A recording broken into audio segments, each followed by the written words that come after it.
করতে পারিনি পয়সার জ্বালায়। এই যে দিকজানা বাজারতে লোক তো আছে, দুধরে ঘাটতল কিনি, কি একটা পুঁইশাক কিনি, কি 500 পটল কিনি। এখন নীলি তারা দেবে না, কথা বলবে না, কিন্তু ঘটনা আছে মান সম্মানের ব্যাপার।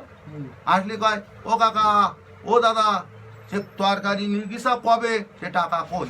দোয়াতদের সামনে বললি তারাও 5 জন শুনলো। এখন আমি এই লজ্জায় করিনি কিছু। এখন ওই কোনোরকম ওই বলতি নেই, খুব কষ্টে দিন যাচ্ছে। ওই এখন সে ভাবো বুঝছে মামু, বলতি নেই। ওই ছোটো একটা পুতা আছে, ওর বাবা 5 টাকা 2 টাকা 10 টাকা করে দেয়। আমি কাছে তুই এক ভাই, তুই আমার 20টি টাকা একটু দে দিন, আমি একটু সেভ হবো। তাই ওর বুঝুই ভুলুইয়ে তাই ওর কাছে দিলাম। তাহলে বলতো আমি ধরো এখন বেকার বসে আছি, এখন যে এই বাজারে একটা চা বিস্কুটের দোকান করবো, তাও ধরো পুঁজি নেই। এখন কেটলি কিনতে গেলে, তাল কিনতে গেলি, কোটি কোটি টাকার মালিক। আজকে ধরো আমার 40, 45, 30, 25,000 টাকা ডেলি বিক্রি হয়েছে। আমি 7 লাখ 8 লাখ 10 লাখ টাকা আমি বাকি নিয়ে আসি, মহাজনকে না বলিনি, দেখে টাকা আমি হালকাটা শোধ করে দিয়েছি। কিন্তু এখন খুব কষ্টের দিন যাচ্ছে। তারপরও যে দেনাদায় পাবে তারা এসে হুমকি দিচ্ছে যে ধৈর্য যাবো, হুমকই দেবো। এই সমস্ত শুনলি খুব কষ্ট লাগে। কষ্ট লাগে না কদিন? খুব কষ্ট।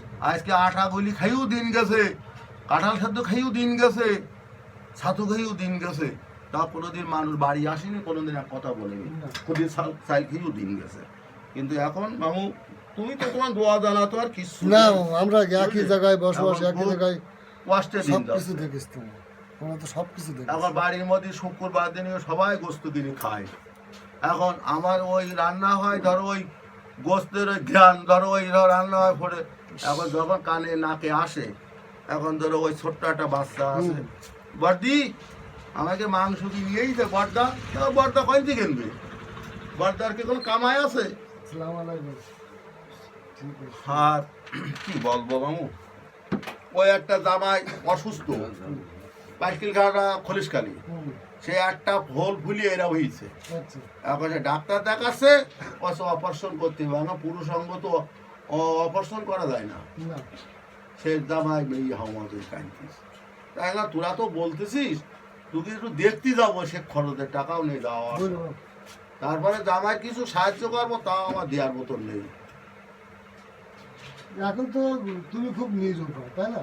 হ্যাঁ, তোমার সাহায্য করাটা প্রয়োজন, তুমি করবা কাজ। কি করবো বলো, এখন লজ্জায় আমি যেখানে চালি পাওয়া যাবে আমি সেখানে কথা বলছি, বুঝলি।